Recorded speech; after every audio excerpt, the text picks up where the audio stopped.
and it will conform itself to the land that you put it over. So if I drag copies of this, oops, that's not a copy.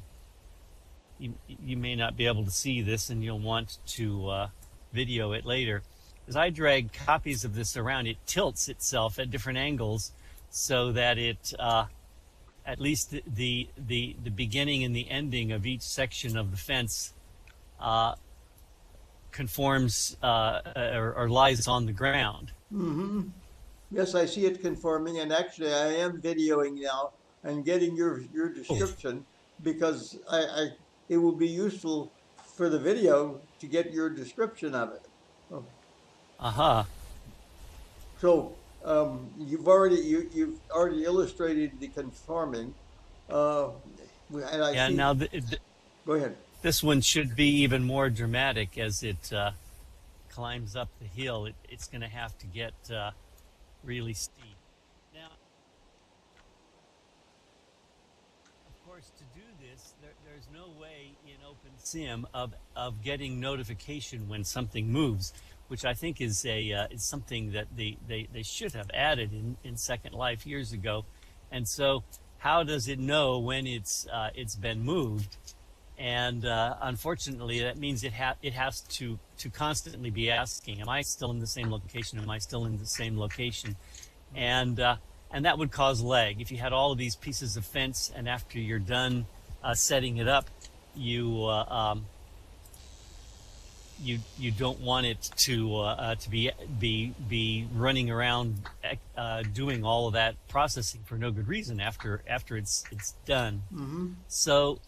So I have it on a timer, and after a few minutes, it stops asking those questions, and it becomes just a static object that sits there and doesn't use up a lot of resources. And then when you res a new one, that one will actively try and change its shape as you move it around. So And then that activity then is triggered by onRes. Yeah, so on res, it will start configuring itself as you move it, and then after a minute or so, it turns itself off, and you can get it started again by clicking on it and getting an electric shock. Well, that's an event that doesn't use a lot of lag, and so when that event happens, it turns the timer back on, and for another minute, it will conform itself to the ground and then turn itself off and become low lag again. Ah, yes, and conveniently, our avatars are all toons, and therefore they are impervious to shock. Well, have you touched this fence yet? Because when you do, you get an electric shock.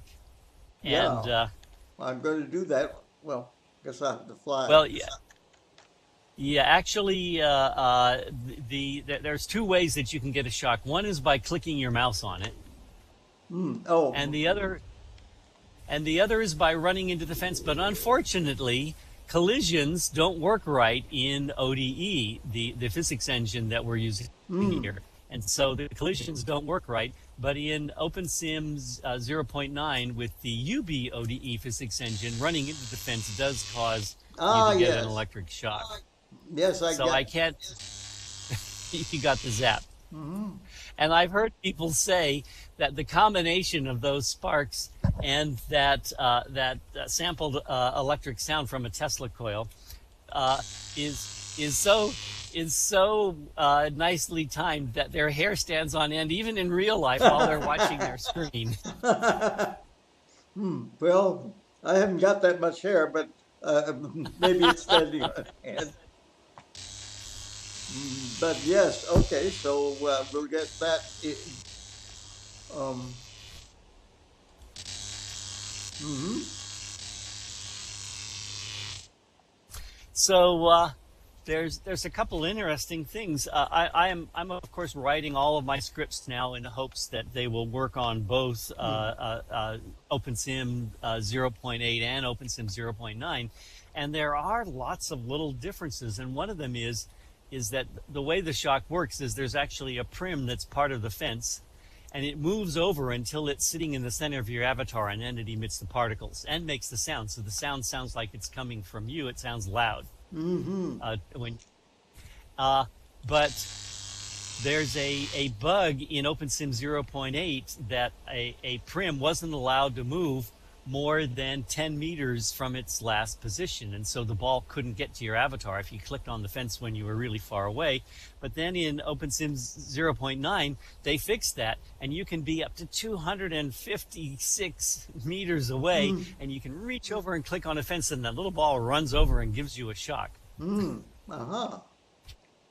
I did add code to extend its distance in 0.8, that the ball moves 4 times, so it can move up to 5 times. It can move up to 50 meters away, so you can be 50 meters away from the center of this fence and still get a shock when you click on it. Well, that's probably enough. You wouldn't expect to get a shock if you're a long way away. But it's kind of fun because each section of the fence has its own little shock ball. So if you click on 1, 2, 3, 4 of them in a row, 4 balls run over, and you get 4 times the noise and 4 times the particles. Yeah, I did that, or I did 2 of them. So another fun thing about this fence is that I'm using the if I'd made this fence, a couple years ago, I would have written a script to make the red lights blink.